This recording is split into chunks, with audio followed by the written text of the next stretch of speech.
Hello and welcome to another episode of the Vital MX post-race show. No action this past weekend unless you were following the British Championship or the German Championship or something of the sort, but this coming weekend is a big one.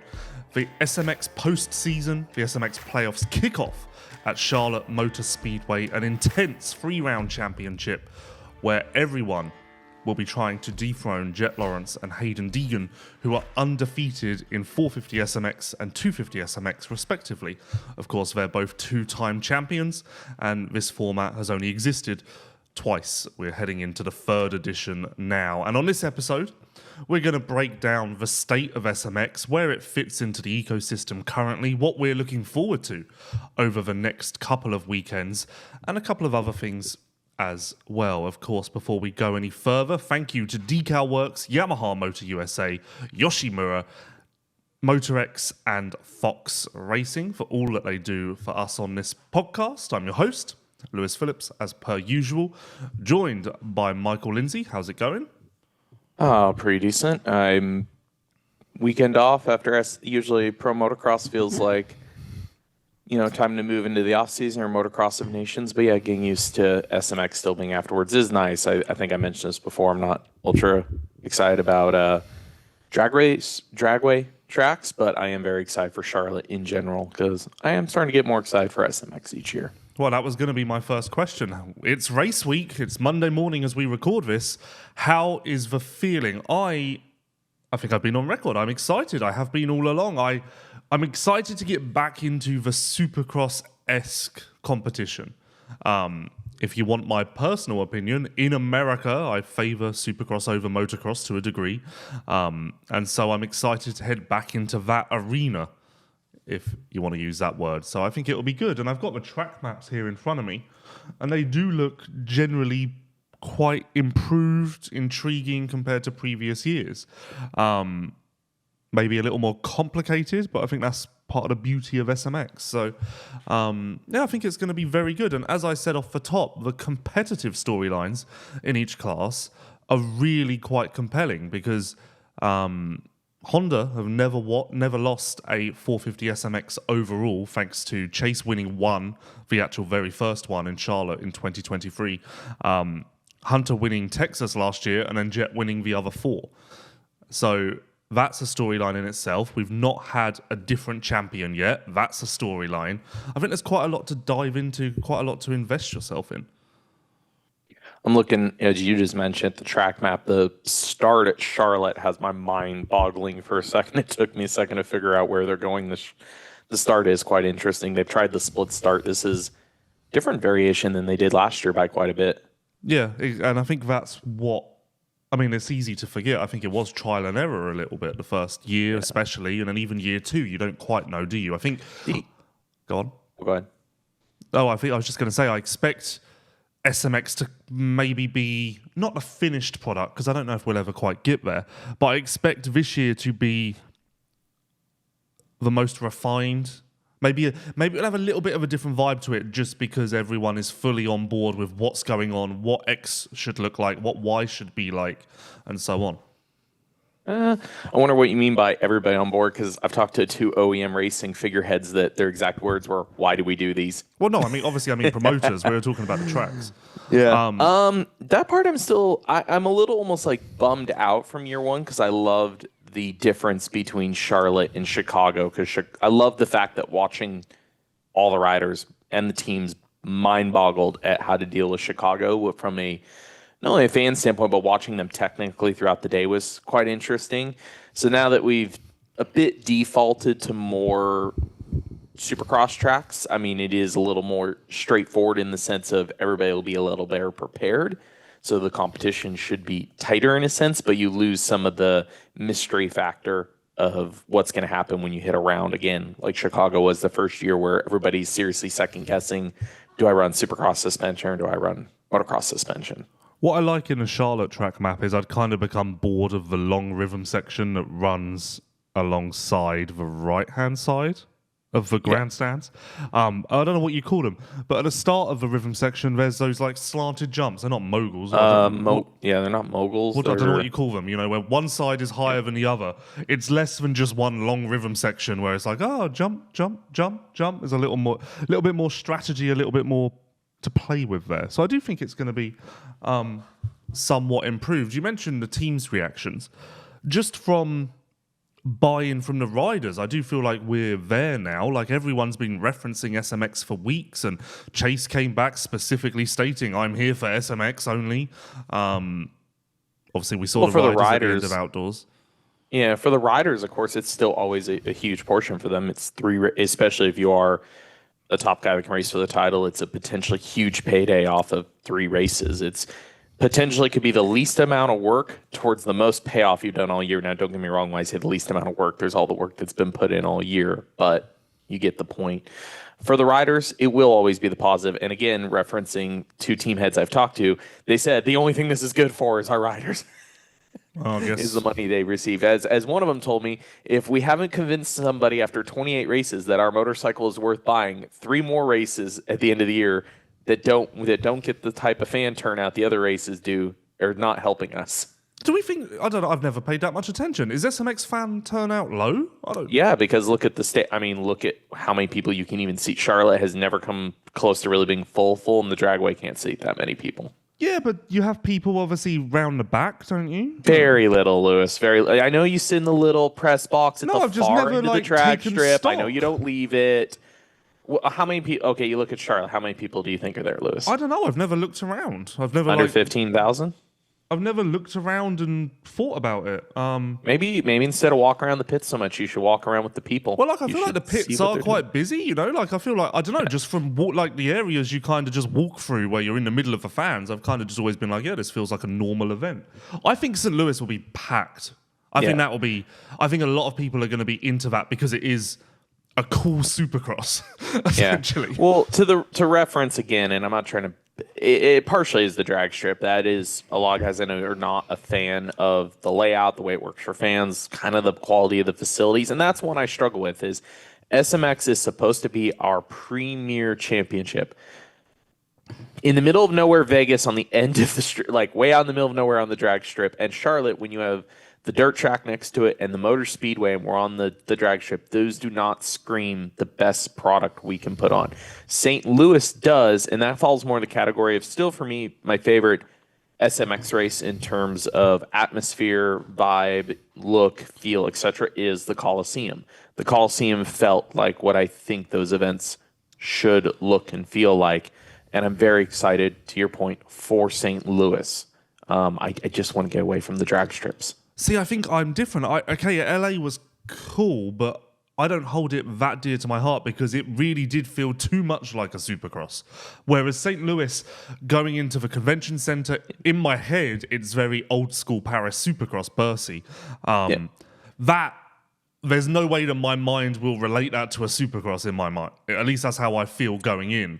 So I feel like St. Louis will be more of a departure from Supercross than LA was. And for that reason, thus far, Charlotte is the special one to me. Because man, you can't get me on board with the drag strip. What's special about it? I don't know. Just like it is. What's different. Good about it? They're crossing barriers. They look like they're going to hell all the time. You've got basic grandstand seating. You've got a really weird stretched out track. It gives me the vibe of somebody from MXGP paid a lot of money for a round in the middle of nowhere. Well, the fun little history tidbit of Charlotte was supposed to be. And there is a track map out there, quietly. Yep. There's a little track map, which is quite interesting to compare to how MXGP views a drag strip. You know why? Because even they looked at it and were like, this is not the best product we could put on. I can't remember what the reason there was. I think there was a legitimate reason, but I can't remember why. Because I think it was a really last minute call to move it over. Almost like I might be reaching. I could have sworn it was too close to one of the NHRA schedules, and they complained about the track conditions. But I could be wrong, because of course they hold NHRA events here, and I think it might have been too close to one of their events. But I could be wrong there. No, like I agree. So yeah, Vegas is just. I don't like Vegas. I think that's one of the worst events we have. But Charlotte is, as a facility, Charlotte does blend Supercross and Motocross to me because there is some very fine infrastructure points like a nice stadium, and then there are some bits that just feel like you're kind of at an outdoor event. I guess the part then I will agree with you is having Vegas makes Charlotte worse for me because we have two same, but not different enough. Pull Vegas, not Vegas, as a location. I mean Vegas, the Vegas dragway track out. Give me something else. And I'm more for Charlotte because if you're going to give me SMX, give me 3 venues. Again, back to the original argument of the first year where all 3 venues felt very different. And that's part of why I liked the Coliseum so much the first year, because we went from the drag strip track, we went to Chicago, which was originally, I think everybody thought was just going to look like another Daytona, but it was actually fairly unique how it was laid out and dropped in. And then you went to the Coliseum. So you had 3 fairly different feeling venues, and considering SMX is so short in 3 races, I would love to see 3 different venues in terms of vibe and feel, which you kind of have that if you go Charlotte, St. Louis, and then X somewhere else, because St. Louis to Charlotte is definitely completely different. Yeah, and again, I'm all in on St. Louis. I actually genuinely have quite a lot of anticipation for that race. Your statement there off the top, I would argue it's the complete opposite. You said that Vegas makes you look at Charlotte worse. I think Vegas makes me look at Charlotte better because I'm like, this is such a better drag strip race. It's like the glass half full conversation. I guess. I don't know. First time in my life I've ever been able to be the glass half full guy. But speaking of the positive side of it, I'm the half empty. Speaking of the venues, I hope to have a story out Thursday is my tentative plan. But I did do an interview with Mike Mewey, Dave Prater about SMX venues, and the goal is to not move around. The goal is to move around a lot. Yeah. I don't think. Obviously, they can't just say to a venue, hey, we're coming for 1 year. A lot of the times they do have to negotiate some sort of multi-year deal. So I don't think we're married to Charlotte. I don't think we're married to St. Louis. And I don't think in fact, I'm 99.9% certain St. Louis won't be an SMX round next year. In fact, I'm 100% certain. And I don't think we're married to Vegas either. I've got, as I said, the story will be out Thursday, but they've looked at some insane places for SMX already, even for this year. Amphitheaters, more downtown sort of locations. They have beaches. I was quite surprised to learn how far and wide they've already gone looking for some sort of wow factor with an SMX venue. I think here very soon we could end up with doing this podcast, say, and talking about venues that we have absolutely no idea how it will go because it's such a departure from anything we've ever seen in life. And I feel like if, for what the series is, outside of, okay, what can it bring to the sport as a whole? Because no offense, we always say this every year, we don't need just more races just because. What does this bring to the riders? It brings, again, a very plausible chance of a high payday across 3 races. For your factory riders, again, the guys that are not even factory riders, the top level guys that are in pure contention for championships, it's a great little way to cap off the year. If you're somebody like Webb that's, was the Supercross champ, but, injured, had a bad outdoor season, etc., kind of things like that. Good way to restamp yourself at the end of the season. If you're Lawrence's, it's just more domination. If it's somebody like Chase that's has ups and downs, again, it's a great way to cap off the year. Great financials. If you're more in that privateer to low-end team, again, financials, normally they don't get great bonuses. There isn't a lot of pay for them, so the purse money beyond even the top couple guys is great. I think then when you get to the sport itself and the teams, it gets into how can we create a different venue that draws people in, and that's why I like hearing that they are willing to go, are looking at different ideas like that, because, ultimately, this could be a great calling card for any aspect of the sport. Yeah, it's SuperMotocross, but the ability to enamor and capture people's attentions and feelings with really unique events could go far towards dragging people into becoming more of Supercross fans, more of motocross fans if they see this in passing. It's the same way I think of people might not be enduro fans, but they see what was the Red Bull event? The Red Bull Tyne, I can't remember what. I don't know what the exact name is. Again, the little enduro stuff that Red Bull's always doing that's more like downtown based. You see that on social media, you see that on some YouTube content. You're like, I want to know more about this Billy Bolt character, this guy, that guy, and what they actually do. Because again, it kind of draws you in. Yeah, Well, I remember from the interview, I remember one of the phrasings that they used was, we can essentially make SMX a pop-up event. We can bring the seating, we can bring the riders, we can bring the dirt. We like they said, they've pitched it to areas and venues as in, we can come in, build it, take it all away. Like, you can't, we just need your space. We don't really need much else. And yeah, like, if SMX does end up becoming pop-up events in some form, it is exactly what you just described with the Red Bull Enduro stuff. So yeah, I'm curious to see where this goes. It's a little bit funny in a way, because I do feel like the buy-in, SMX feels very normal now. It does just feel like this is part of the calendar and almost always has been. It is important, I think, to maybe remind ourselves that we are only in year 3, and it is still very much in its infancy. I mean, not to this, a lot of people will hate this comparison, but look at where WSX was at in year 3. Now, completely different playing field, but it's relevant to a degree, because this is a very new situation, a very new format, a very new partnership even. Let me ask you this, because I'm curious where, I think we will probably differ on this, but in general, I'm just curious, is SMX Championships, where do they carry weight for you so far? Because I know the spiel, and I will say I give props to some people that talked about this, is I feel like in the first year they went too hard on this is going to be the greatest thing you could win, and how they were trying to integrate the term into Ricky, like everybody on the broadcast has past championships, etc., and they backed off that. And they're trying to let it happen more naturally. So where are we at this point? When you look at Jett's career, when you look at Hayden's career, the guys that are in this era where we have this championship, where it weighs in their overall stats, when you're looking at overall championships, how does it weigh for you? And then even in terms of the calendar, where do you think it falls in terms of hierarchy of weight of if you had to pick one to win, where does it fall? I still, and I feel I always will want this. I want SMX to be its own stat category. I don't like Deegan being called a 5-time 250 champion. Let's call him a 3-time 250 champion and a 2-time playoff champion, or whatever, postseason champion. I think that's better, because eventually we are 10, 15 years down the line, we are going to get in a situation when we're like, yeah, so Carmichael had 15 titles and Jett Lawrence had 18, and then we're going to be like, well, hang on, though, if you look and take out SMX, which Carmichael couldn't win, and it's going to be a weird debate. So I feel like we almost need to nip that in the bud now before we get into the confusing territory. I'm not massively invested in who wins the SMX championships. I mean, I'm invested from it's a battle to watch point of view, but it's not like I'm like, oh my God, this is it. Like I'm more interested in it from a racing standpoint, if that makes sense. I guess those two can go hand in hand, but I'm more interested in it just from a like, hey, let's drop the gate and see who wins. That'll be cool. Yeah.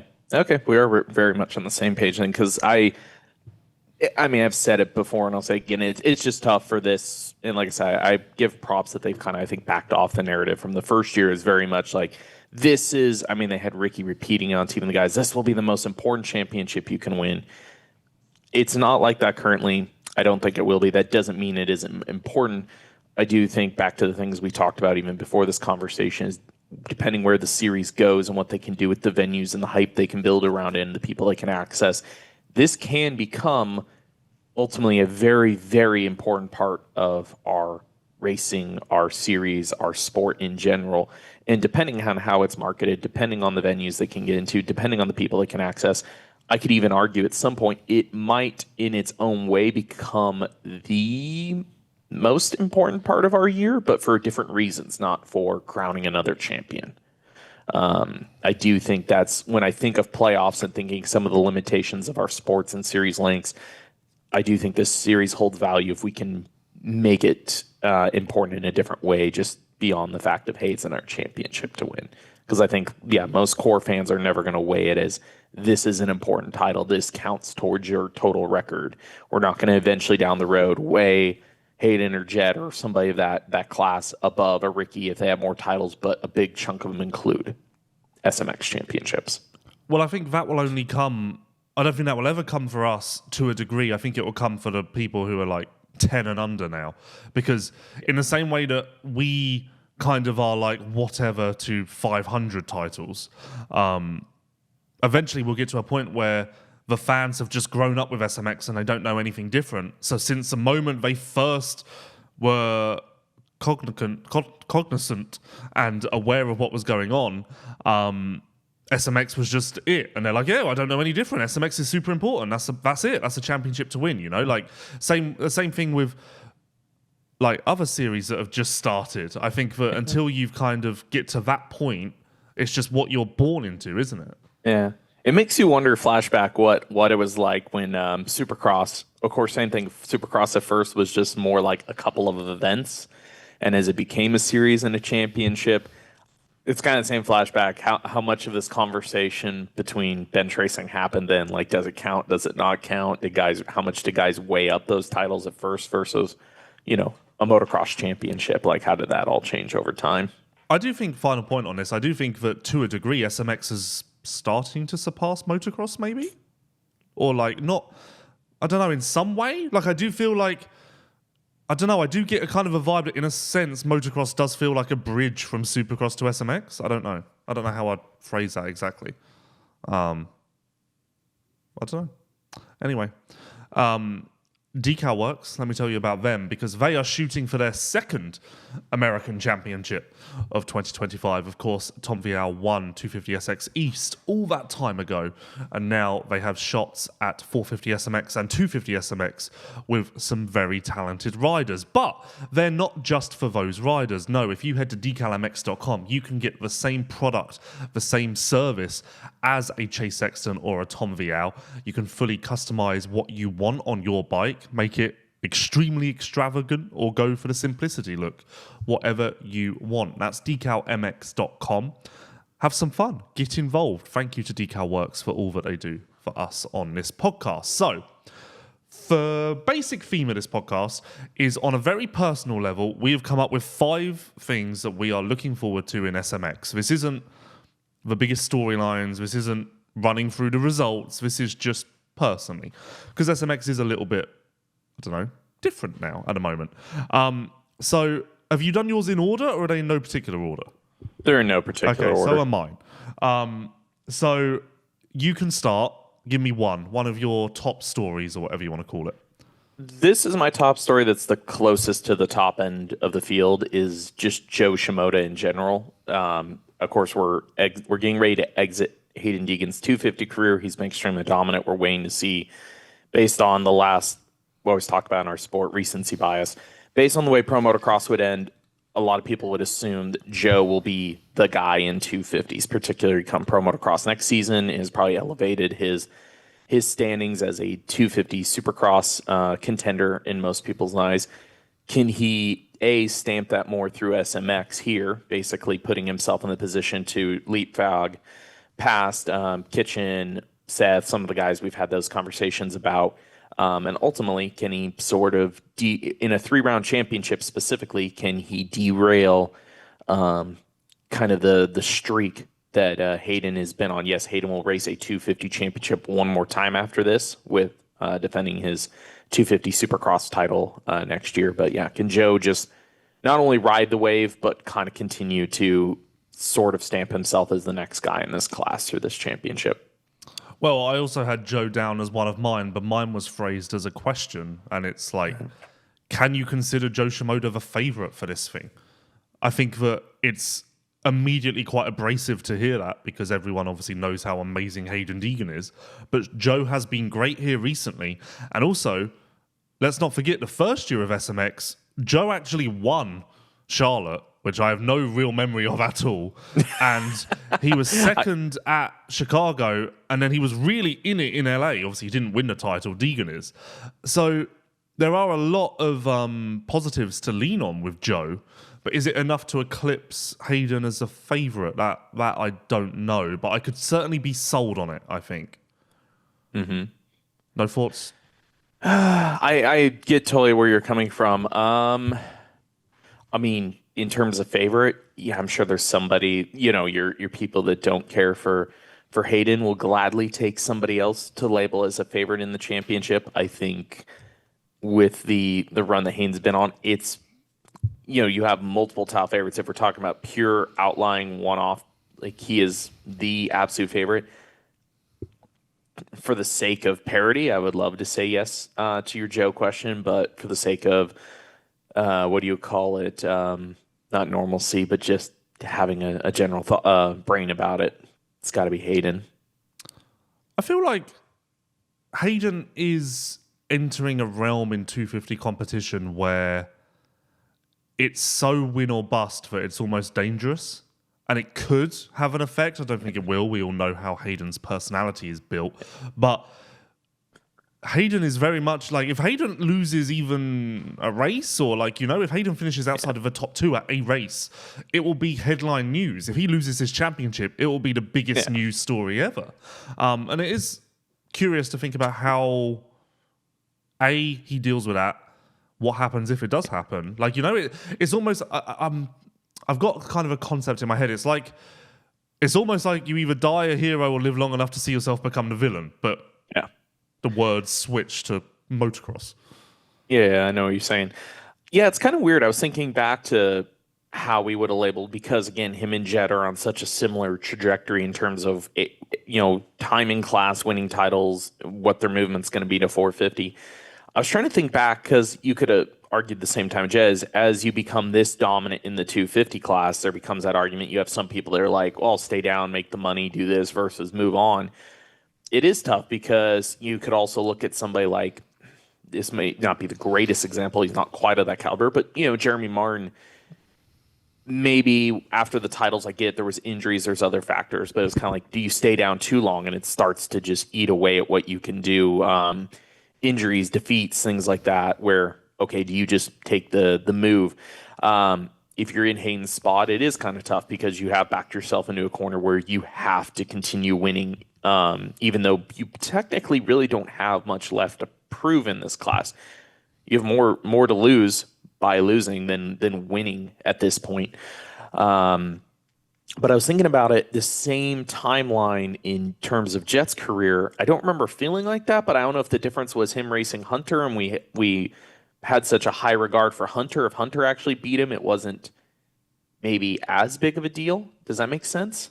Yeah, I'm trying to think when Jett first won his 250 title, because 21 he got third, didn't he? Because that was the year that Nichols won. But he would have won 21 outdoors. It didn't say Hagen. He won an outdoor title, then went and won a Supercross title, then won an outdoor title, then defended a Supercross title, and then moved up, right? So is this then just simply, is this actually a byproduct of SMX? Because we now have another championship, which we didn't have in Jett's 250 career. That's how far we've moved on. We feel a little more suffocated by Haiden because of how many championships he's won. And that changes the outlook, perhaps? I think there's something to that. Because he's only one extra with the other SMX. It's more, I think that when you say the byproduct SMX is just 3 rounds, it feels, I mean, even though, again, he's the favorite, anything can happen because you have one screw up of a moto, which, again, going back to one of Hayden's largest strengths is, as much as everybody talks about his raw speed, his fitness, his mental, he's insanely consistent. He rarely has a true bad race. I mean, quality of a champion right there is you win on your worst days. I think part of it is just having that championship. We wouldn't be weighing this again in the Jett conversation because, correct me if I'm wrong, this, of all the titles available, this one feels like the largest risk because it's so short. And again, the quality of other guys at the end of Pro Motocross, like, hey, we see a chance at him potentially losing this because of X factor. Yeah, I think you put it best. Nothing to gain, everything to lose. Mm-hmm. And I think it will be the same conversation in 250 Supercross in 2026 as well. I don't think if Haiden wins anything 250-wise from now on, I don't think there's mass hysteria and applause and all of that sort of good stuff. If he comes second, I think there's a lot of scrutiny, a lot of questions being asked, and you know what? I'll throw the Motocross of Nations into that realm as well. I think if he goes there and wins, it will be like, yeah, whatever. It's Haiden Deegan, of course he's meant to. And if he loses, then it will be headline news for months and months and months. But I do think there's something too, like, what I meant by suffocated by Haiden via SMX is, we've had it now hammered into us so much. Haiden Deegan is a champion. Haiden Deegan is a champion again. And it's like, it almost feels like that he hasn't stopped winning. Whereas you take away one of those titles each year for Jett's 250 career, and it's a little more it's you have a little more room to breathe. I don't know. Anyway, but speaking of Joe Shimoda, he of course uses Yoshimura exhausts, and as mentioned off of the top, Honda have won every single 450 SMX round thus far. Yes, it's only 6, but that's quite surprising considering the competition. Of course, Yamaha field great riders all of the time. Chase was on a KTM last year. It's really quite shocking that they've managed to pull that off. But that speaks to the quality of Yoshimura and the fact that their power hits the ground no matter the setting. You can get the Yoshimura experience at yoshimura-rd.com. And as I say every week, there's a lot more there than you would maybe anticipate. So if you're tech savvy, head over, have a little look at what they've got for your bike, and get involved with the Yoshimura winning experience. Right, you went first last time, so I will have a little stab. Maybe this builds on it, so I'll go this way. I'm just interested to see if we get a different champion, but not just from a competitive point of view, but also the point of view of if we have a third year of SMX and once again have the same 2 champions. I don't know if that devalues the series a little bit or if that takes some shine off of it. I think we need a different champion, one different champion, no matter the class, just to kind of make it a little spicier. I don't know. I get that, and I think it's positioning in the calendar. Okay, take the 450 class. If we're talking about Jett, continued domination by Jett, and I think there's a very good chance going forward, regardless of Chase's quality, Hayden's quality as he comes in, other factors, there's a really good chance based on positioning that Jett could continue to be in a very strong place when this race happens. Because you look at the other 2 longer championships, yes, him, Chase, those kind of caliber guys can win both, particularly in Jett's case.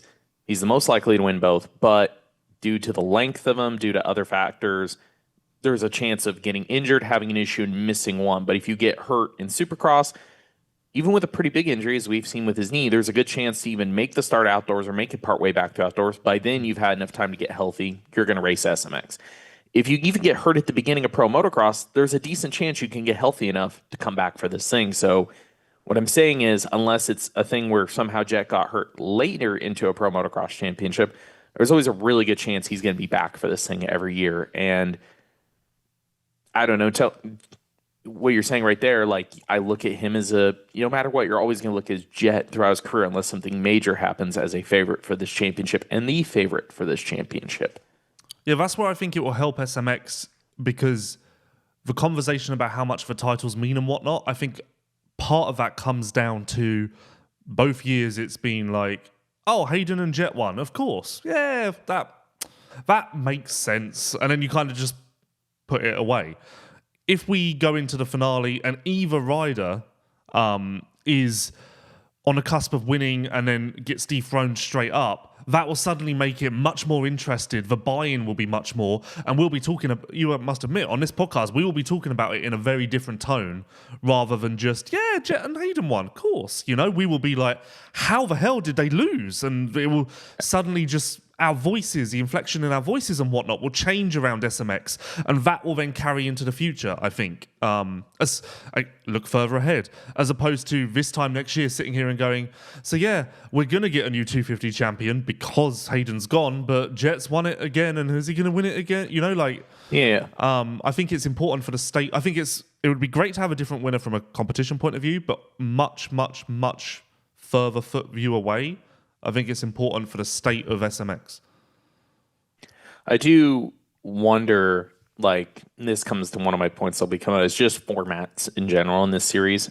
I do wonder if they will try to tweak the format if we just continue. We end up 2-3 more years down the road and Jett has won this thing over and over. Do they somehow try to tweak? Do they go back and math out, go, well, if we change the point structure like this, he may have not won this one year. Or maybe if we did this or that, I wonder if they'll, or more bonus points coming into it. Because also imagine the conversation if, again, the standard series, you want to call it regular series, whatever, like NASCAR calls it regular series champion before playoff. I'm not trying to say that's what we should call it, but take Justin Cooper's position in this.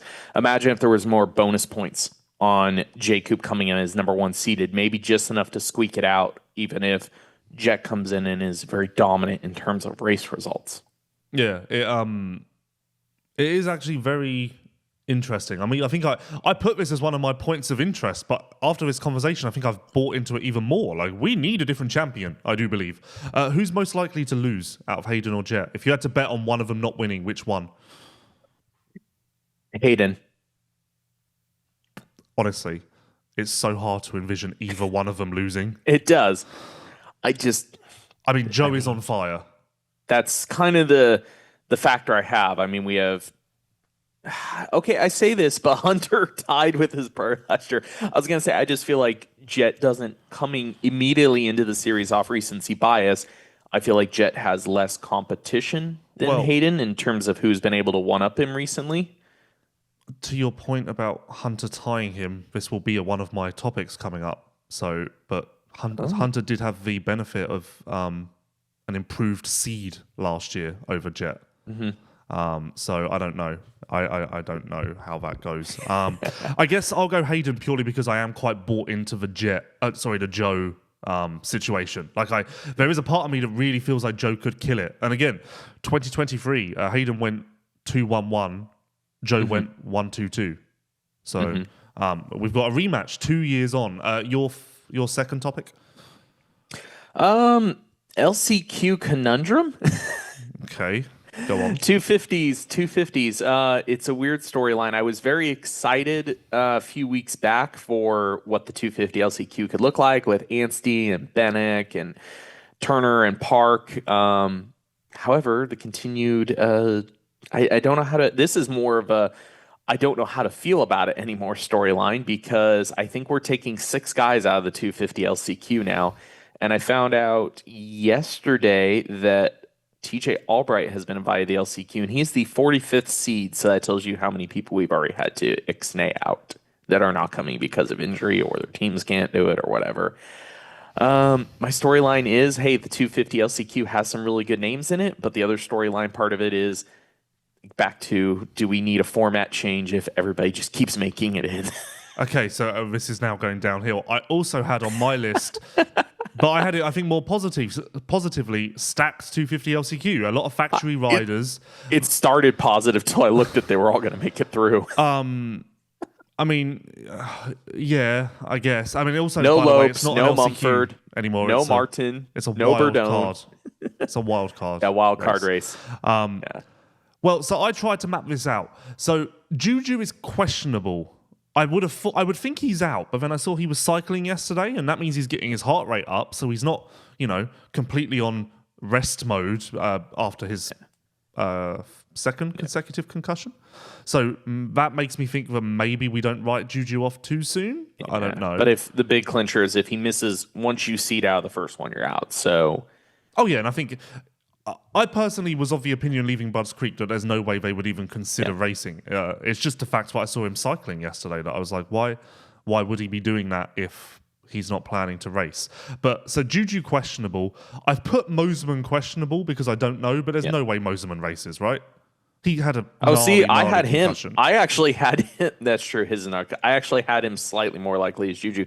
So if you take both of them out, I think that puts us at 7 coming out of the LCQ because Hymas and Harep are out. Say Juju's out. Say Moseman's out. That's 4. So that plus 2 spots for wild card gives us 6. And then the last one is RJ isn't racing because he's in 450. So I would say safely 6 are coming out of the LCQ, potentially 7. Okay, so to your point, one thing that I would like to change is I want us to have it confirmed who's racing the LCQ at the final Pro Motocross round.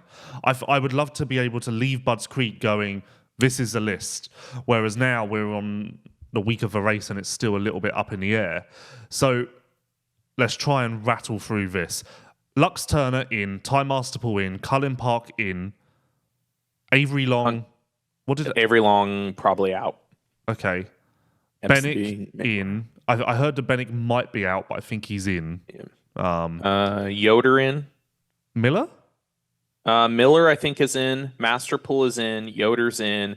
This is where I start getting... Wait, hold on. Hold on. I'm going down the points. You've confused me because I already said Masterpool. So I'm on 5. Okay. Miller in... Wait, okay. I need to start again now. Hold on.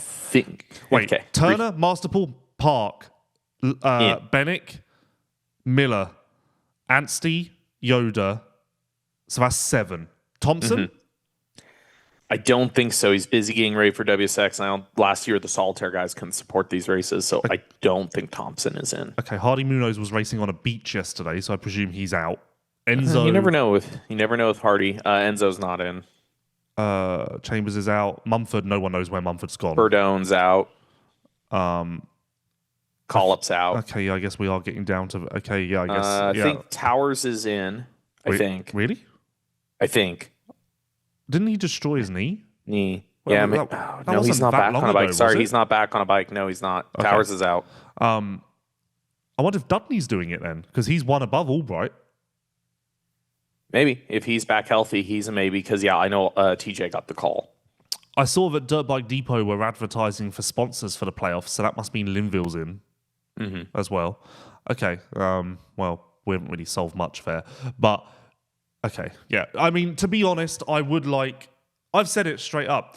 I'd like us to just go super aggressive, no wildcard race. If you're Jett Lawrence and you win, I guess if you win, you're seeded in, so that would be different. If you're Jett Lawrence and you finish second at Anaheim 1, then you tear your ACL, and you, for whatever reason, don't make it back, it's a long recovery, and you finish 21st in points, sorry, that's the story, you know? Like, I could buy into that. I know it's super aggressive, and it would probably cause some drama internally with teams and partners, but I could, and realistically, it's very, very unlikely that a rider like Jett, Chase, Hunter, Eli wouldn't make it in even after 2, 3, 4 races. But yeah, I could buy into that sort of aggressive strategy.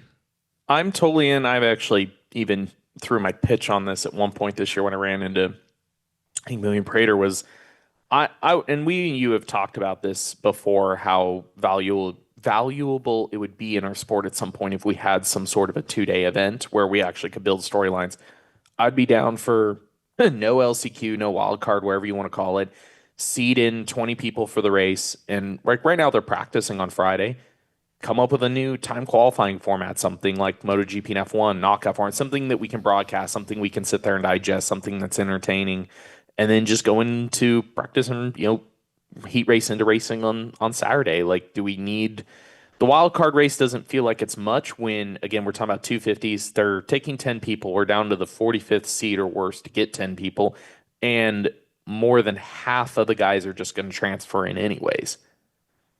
Like, just like I said, make it a hard cutoff. These guys are in, these guys are out. That's it. Yeah, and you can still do it if you like that Jett example I said. If Jett won Anaheim 1 then didn't race again, I think you can still make room for a winner. Like, okay. You could do 20, and then the last 2 spots on the gate, you could simply put, if you win a race during the year, you're automatically seated a position. Yeah. And if they have enough people, it's like, okay, let's open 2 gates at the end. That's very simple. Okay, well, back to you then, because I went first last time. Give me another topic.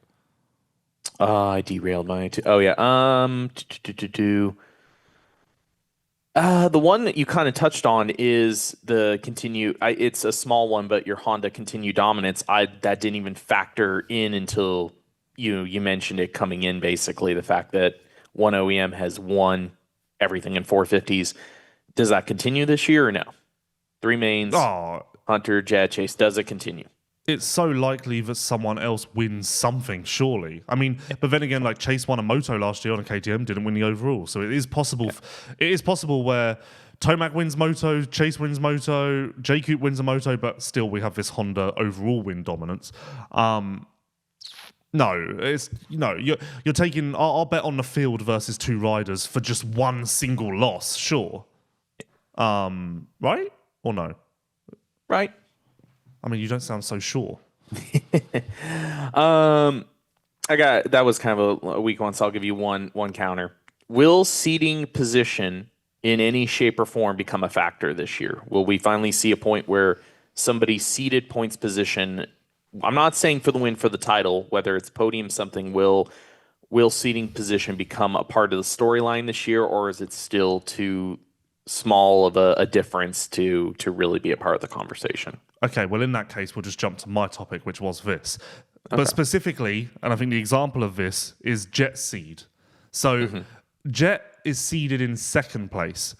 Webb is 4th, Hunter 5th, Chase 6th. And actually, most interesting, Chase is 6th, but only 7 points from 3rd. So, like, limp to a 14th in an outdoor moto, and that's 5 extra points in the seed. Crucially, you're only 2 behind Jett, not... I lose it now because we've changed the points a couple of years ago. Not 2, 2, 1, 6. You'd much rather be 2 points behind than 6. And this format has always been built around making sure that the last round is winner takes all to a degree. But with Jett's seed and already point advantage over Chase, Eli, Hunter, Webb, I could see us for the first time heading into the last round where Jett does just have to finish 3rd. Or, you know? Yeah. Like, I do think that the seed is particularly interesting this year, and it is really going to make a difference. I mean, you said it multiple times. Super short series, a lot can happen. Well, super short series, and hey, everyone who wants to win, or expects to win, I should say, you're starting at a point deficit to Jett. Like, that just doesn't make for good reading, does it? If you're one of those competitors, it just doesn't. Like, how do you work around that? I don't know how. So yeah, I think this will be the first year where we look back and we go, well, it was doomed before it even started, wasn't it? Because Jett had this seeding position on lock. I do think so. Yeah, I think we are going to end up in a situation where this year the seed is super important. My next one is the individual rider I'm the most interested in outside of any of your top players, Valentin Guillaume. I love the storyline, of course. We've had it between Koulos and a couple other guys. We've had GP guys come here, qualify on a pro motocross only schedule and be able to go do SMX, make some money. However, Guillaume is not to bash on some of the other guys in that conversation, but he feels like the first MXGP rider with a bit of a higher talent caliber. I know he had very minor Supercross experience in the past. He raced like Geneva, correct, yeah. Lewis? So still very raw for him to come into this prep for 2 or 3 weeks. I'm curious, of course, just to flat out see how he does, but also to see, depending on his level of success, the counter argument it can make for somebody like we've seen Isaac Gifting do so well in MXGP this year and still be kind of floating between outside of a factory view. Does it entice more riders of that caliber looking and going, okay, I'm as good as Guillaume. Can I come over and be that successful? Can I make something for myself by going and doing pretty much pro motocross and gunning into SMX? Can it change their career path? Can it just be a financially better idea than racing a full season at MXGP as a privateer or near privateer? Fair, but then is it not a completely different conversation? Because as you said, Guillaume has Supercross experience. Minor bit though, like he's still. I mean, see the clip legit. of him like riding. He was a podium guy at Geneva, and like he's legit. How many years? Like you, the reason I say is you see Guillaume posting himself at club, taking it very slow, a day of doubling everything, a day of tripling everything. Again, is there?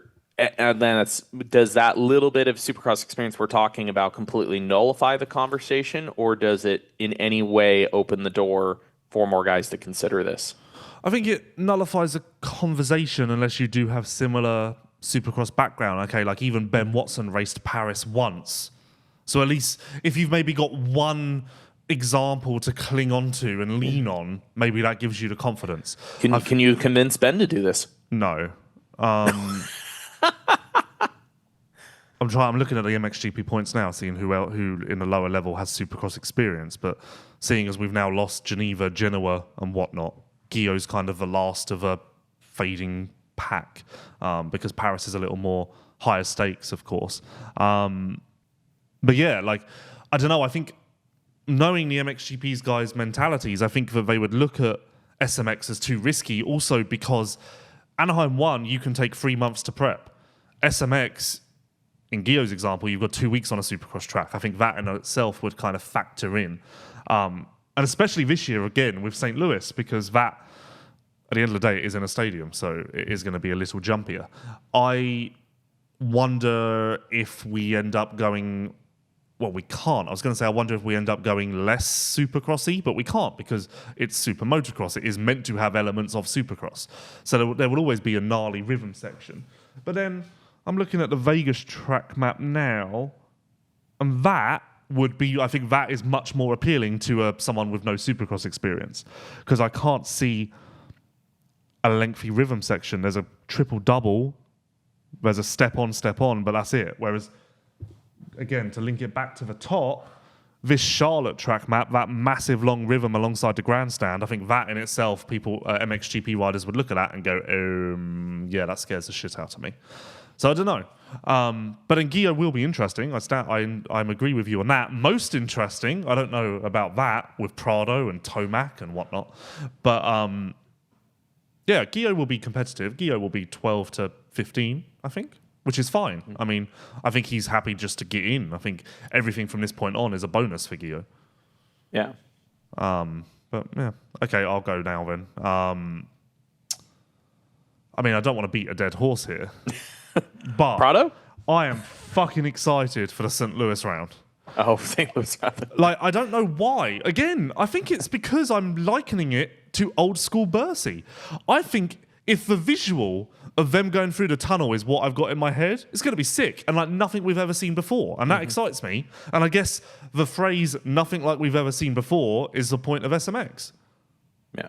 I've got the track map here in front of me, and I spoke to Feld about this a little bit. They said they're going to make a big effort to not make it too supercrossy.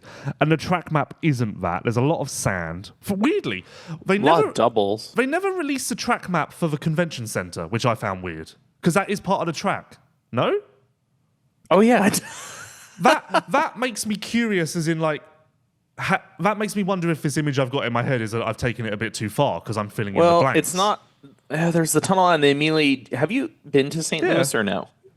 I mean, it pretty much immediately opens into that huge convention center. I am curious from the standpoint of like, if you ever, for anybody that hasn't been to St. Louis, even when the pits are at their full size with lots of semis, etc., we take up maybe half of the convention center. So you could take all the pits and move them to the side we don't use and have quite a bit of space for track.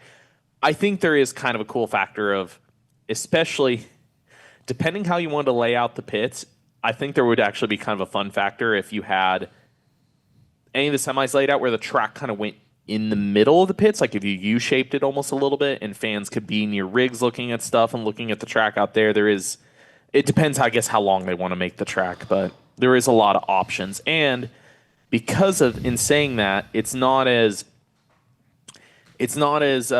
singular of an idea of like, okay, if we keep doing St. Louis year after year, I know you said it's not on the year after, let's say we revisit it. Yeah. It's not as like, oh, we just have to go through a tunnel and back. Like, hey, if they wanted to, they could really change what they do in that convention center each year. There's quite a bit of room to work with. So it doesn't have to be locked into basically the same idea like a la Vegas, Sandboyd, when we used to go outside the stadium. You're kind of locked into like one general idea of like, do we put a jump out here? Is it a couple straights? Like the area you had to work with was always the same. Yeah, the reason I say it's not going to be on SMX calendar next year is I'm 99% certain it's Supercross again. So they're not going to double up, are they? Unless they absolutely have to. I guess they could. No, okay, so my top tip or my hot tip is there's going to be a lot of complaints about how much sand is on this track. Especially because it's slower speed sand. Well, especially when you see it leave the convention center in sand and it comes back in sand. I guess they've done that to slow the speed because, okay, I was thinking about it. What you just said squashed my dreams because I was thinking about it from the path from the start or where the start typically is to the convention center. Because obviously that's normally a tunnel walk away. I never thought about where it opens up directly from the convention center. Because that's always covered, and I just kind of never even considered that a tunnel. So maybe it is just going to be in and out. But still, the convention center will be cool. Like, I think it will be very motocrossy there. I can't imagine they're going to put a rhythm section out there, are they? I think they're just going to make it like super flat and soft and try and make it rutty and slow. I can't imagine them putting like a triple in the convention center because for some reason that sounds quite dodgy to me. I don't know why though. But I am curious, why not release a track map for the rest of it? Because I think Star have a St. Louis track. So what do they do? Like, how do they know? Or have they just, they made it up? Or is their tracking complete also? No, It just ends? The riders just ride out, turn around, and get back on? St. Louis is my Anaheim 1 of SMX this year. Cannot wait. Get me into St. Louis. I am going to be all over it. Mainly tying it back to the top, I think, because I'm excited to get back into a traditional Supercross setting a little bit. I don't know. But yeah, big up St. Louis. And of course, I think the crowd will support it because it's always a strong Supercross. I think that they'll come out in droves because it's quite a privilege to have a motocross race in September. Do you have one more? That was my last. I think I'm out of them on my sheet because one of mine crossed over with yours a little too much. I had my honourable mentions, and this was honestly number one for SMX for me, but I took it out because I don't know if he's even racing. I was so invested in Juju in SMX because he was quite straight up in Ironman when I interviewed him after his pro motocross comeback. He was only there to get reps in for SMX. He was all in on SMX, said he wasn't even riding outdoors, said he was like, I want to win SMX. My plan is to win SMX. I expect to win SMX. Like, the way he was putting all of his eggs in that basket kind of got me quite invested in what he would do. Now, again, we don't know if he's racing bad on us, but let's say that he is and he's fine. I think he can get in that Joe Haiden group quite easily. Let's not forget Charlotte last year? Was it only last year? That was his kind of coming out party. Was it last year? Yeah. Yeah, last year was his coming out party in Charlotte. So SMX does work for him. And St. Louis, again, my fucking favourite thing in the world, that'll work for him as well. Let me ask you this as the topic kind of off. I understand. Okay, you have no thoughts on Juju? No, I do. It's going to lead into that. Yes, I agree with your sense. I am very disappointed of him potentially being out because I think of course, again, Deegan and Joe are your favorites, but Juju easily could be a disruptor in a sense in that conversation. I'm imagining Juju still might be your answer, but maybe it changes. Name the rider you are absolutely the most interested in each class. Well, I won't say Juju because I don't know if he's racing. Kitchen? Because Kitchen was really fast at Daytona before he crashed, and we all know how good Kitchen can be. We just haven't seen it in a while. So I'm curious if the hard reset takes us back to Kitchen being amazing, and if he maybe will come out and surprise everyone and put himself as kind of the favourite to a degree. His seeding isn't terrible, despite missing so much of Supercross, but I guess when you look at a 250 calendar, that really doesn't make a difference at all. And yeah, Kitchen for 250s. 450s, I could say Prado, but instead, for the sake of being different, I'll go Tomac, because as we said after Budds Creek, if you told me Tomac won SMX, yeah, okay. If you told me he got 7th, yeah, okay. My range is so big that I'd have no idea what I'm going to get, and that's what excites me about races. I know Jett's going to be great. Tomac, couldn't tell you. My two are his seeding is not great, so this is not in terms of championship, but just individual race caliber. Because I think again, if we're talking about Juju being a disruptor, I mean, how can you not also go for Cole Davies in this situation in 250s? Yeah, you know what? That's fair. I hadn't even considered him. Especially, I mean, yeah, we saw how rough the first Pro Motocross was. I mean, we saw pretty huge improvement to one moto at Budds. But of course, how Supercross ended, a few more weeks to get ready. Dare I say, I mean, Cole should win a moto somewhere in SMX. He's completely possible of him winning an overall out of the three, one of them. Yeah. Oh, I wonder now, though, if as we move on and we get deeper into SMX, are we going to find out that for a rider like Cole, it's impossible to do that in your first year because you are chasing bike setup and comfort much more than the guys who have some sort of familiarity with what SMX is. I wonder if that's going to start to become a storyline. It could. Also, the fact of even how he did this year, one thing that also could come into it is first year, pretty much the NFG factor of just they don't know any better as well. Yeah. Which I think plays a part into like his Supercross results a little bit, just having not been there so long that you overthink those kind of things. Which could play into Cole being really good, particularly at some rounds versus the other, if bike setup does come into play, like you're saying. Rounds like you're opening around Charlotte that has the big Supercross rhythm lanes, like maybe he performs there better. Maybe we get to St. Louis if the section in the convention center is, if they try to make outdoor, if the Supercross setup doesn't work, if it's just really chattering, maybe there ends up being some more issues there. But I'm very interested to see Cole. And then 450s, RJ Hampshire. Part of it comes into, you have somebody like Haiden who has quoted multiple times how RJ is doing, in a sense of, I think, kind of a judgment point. I'm curious to see, of course, if RJ performs extremely well in SMX, consistent top fives, if he battles in that range.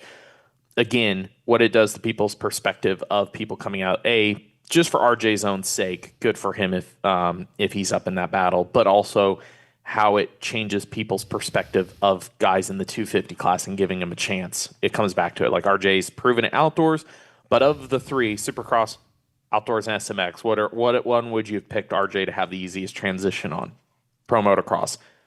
Now comes the next test. Yeah, and to be clear again, he said to me after Budds Creek, do not expect me to be as good in SMX as I am outdoors. So I guess the answer to that, or the question now that will get answered is, so where does that put him? Is he far off? Is he a tick off? Where does that leave him? Yeah. There's a part of me that hopes the results are great because, again, it just, as we're getting ready to, all these guys are getting older and we're getting ready to have this big transition, is just teams taking more of a shot. Even, RJ's a different example. Yes, he won the title, but for how many years it took, do you just start taking more of a shot on some of these guys? I wonder. This is where SMX can really change the makeup of the sport, couldn't it? It can really change a bit of strategy with signings and pro debuts and whatever else. I wonder, though, on the 250 point, are we overlooking Max Anstey? I mean, it's been a decade since we saw him. But when we last saw him, he was doing reasonably well in supercrossy setting, which is SMX to a degree. So do we need to factor him in somewhere, or do we just presume that coming from the LCQ is whatever and you're just making up the numbers at that point? The wildcard race, sorry. It's tough because, again, I'm weighing I'm weighing Cole's done a couple races, but I mean, still very similar off the couch factor in a sense. I'll have even though Max didn't do an outdoor national, correct me if I'm wrong, they have a very similar amount of prep in terms of time on the bike with they got back on the bike on the same day. Yeah. I say if I count Cole, and you can't count Max out as a disruptor in some shape or form, a potential for a win being in podium positions. It will be curious if he comes from the LCQ, just the perspective of him coming through the LCQ all 3 weeks to do it. Yeah. Just to clarify what I just said, him and Cole got back on the bike on the same day. The reason Cole raced outdoors and Max didn't is because Cole was right on the bubble of a seed, whereas Max was impossible. So Max went just full SMX prep, whereas Cole was kind of forced to race just to get in the seed. What's also curious. Sorry, go on. I was going to say really quick, one fact on Max's position coming through LCQ, and this comes back to, we keep saying LCQ, wild card race.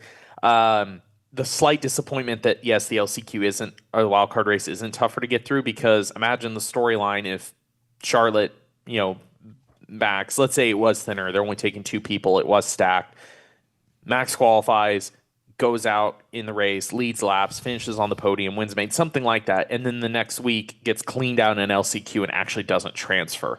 Yeah. That's why I had 250 LCQ wildcard race on my list, because, at face value, it sounds quite exciting. It's just when you dive deeper, you realize it's not. But speaking of changing strategies and stuff, if Max does well, I don't think he'll win, but let's say he ends up 4th in points, which I could see that, sure. If he ends up 4th in points, that could change the perspective of the LCQ wildcard race and maybe change strategies coming up, because Max could be the reference point where someone goes, you know what, I do need to get back. But, Anstey did well, so it's not as important as we thought it was. It could really... it's quite interesting how we're still so young in this thing, where we're still getting brand new examples and data on situations that haven't unfolded previously, and it can really change the following season's plan, outlook, reaction. Well, again, if you looked at this from the 1,000-foot ceiling, if you're a rider I would even give an argument Colin Park came back to try to stay in points. he wasn't able to. So, I mean, he's coming through the LCQ, but again, seeing some of the factors that, he's one of the group that is just going to come out of the LCQ, no problem. Do you look at the strategy if you kind of were able to see that farther in advance? Like, okay, is it really worth me coming for a couple outdoor nationals where I'm probably not going to stay seated? Or if you're coming back from injury versus do I just get on Supercross now? Is it worth it me just getting the prep in for these races instead of trying to get together for a couple nationals? We're going to get a direct example of that between Max and Cole. That will be the most faultless data set you can possibly have, because same team, same compound, same situation. I would argue they're fairly similar in terms of their potential as well at the moment. And of course, they're both Yamaha Motor USA riders, and Yamaha will be striving for their first 450 SMX overall win this season. And do they get it, Michael? Answer yes or no. Yes. With who? I zoned out. I don't know what you asked. I was trying to check something that popped up on my screen. Will Yamaha win a 450 SMX overall? I mean, you can't change your mind now. It's going to be harsh. Oh, okay. That's harsh. No. I mean, I will say, we are, and I'm guilty of this as well, we are all massively underrating forgetting about Cooper Webb. Massively. I thought about that the other day. Actually, that was one of my questions I forgot to write down was, what is Webb's strength in SMX? Because I think in the long championships, we all play to his consistency, we all play to his mental strength, we all play to this. Webb is your Supercross champion. We cannot forget that. What is his strength for a short series like SMX? I think I don't know. I don't think it's any different to normal, is it? Okay.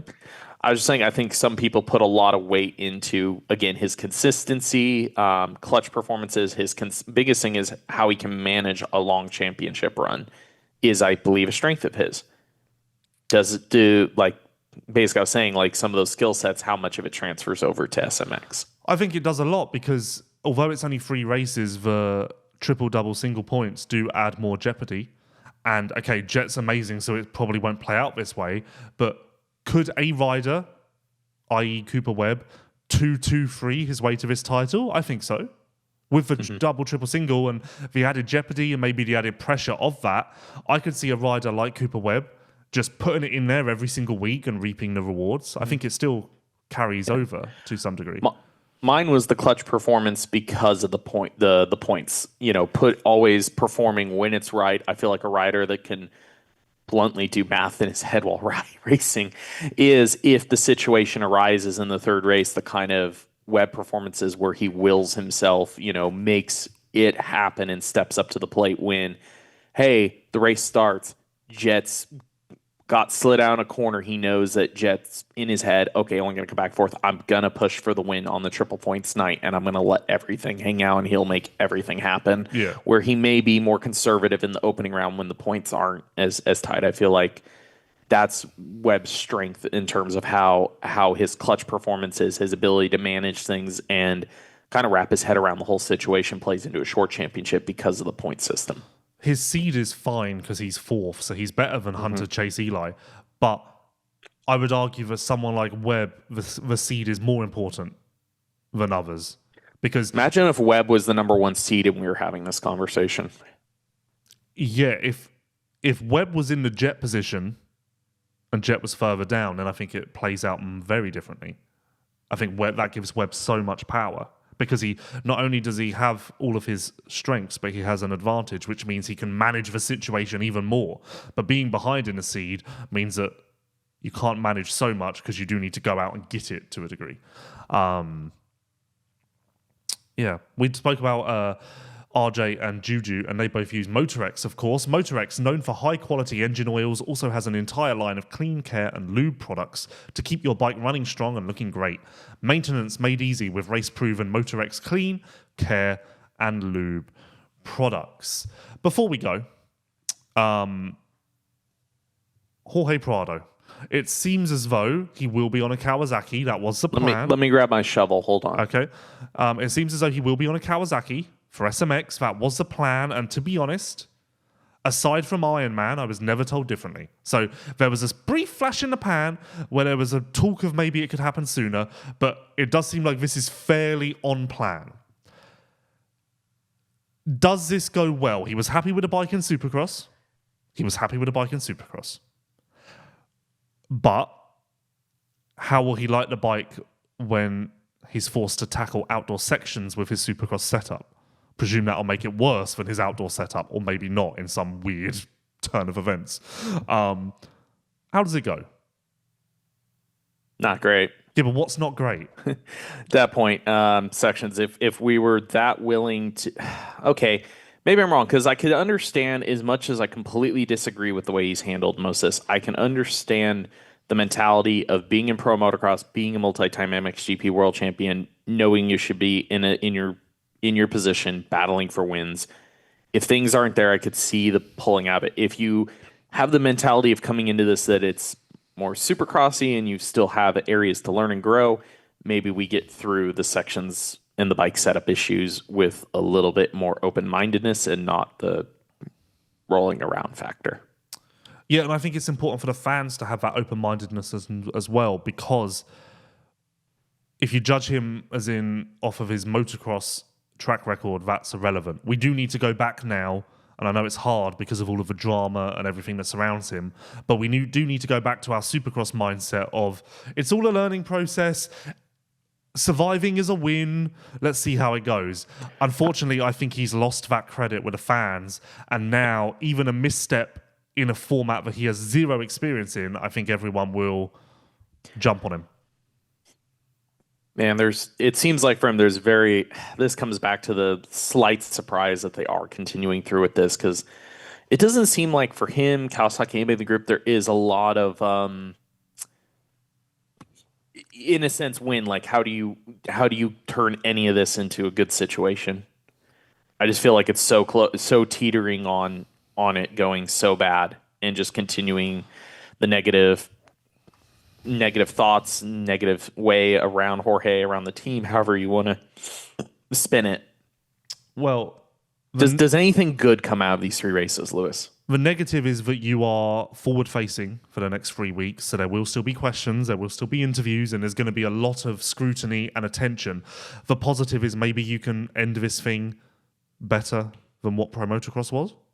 Mm-hmm. On a higher note. And you know what? Pro Motocross went so bad that maybe a mediocre SMX will make the clouds part, and it will make everything a little better, and everyone will view it.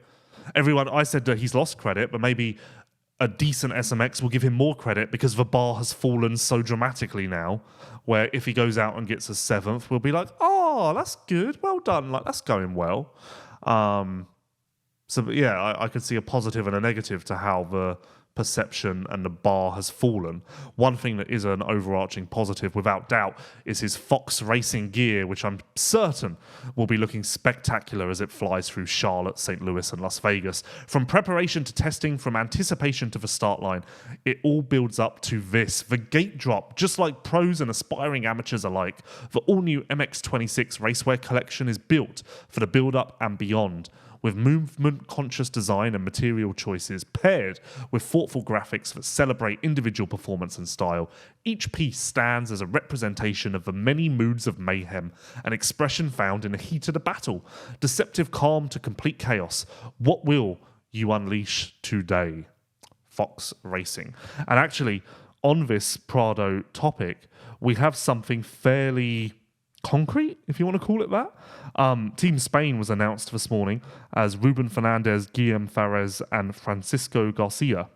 And in the little statement, Paco Rico, the team manager, said, in addition to the last-minute exit of Jorge, who, of course, was on the team, but eventually wouldn't be able to be on the grid due to contractual issues with his current team. I think that tells you quite. That's quite black and white about where we're at with the Kawasaki Prado situation. Yeah, I don't think we've had that much hard evidence so far. So that tells you a lot. Yeah, and then also I think we should have done this when we ran through the 250 LCQ points. Anderson and Nichols are the only riders out of the seeded 450 riders, to my knowledge. 450s, I believe. So when I did it earlier, I think we have 4. So we'll have 4 spots for. Okay.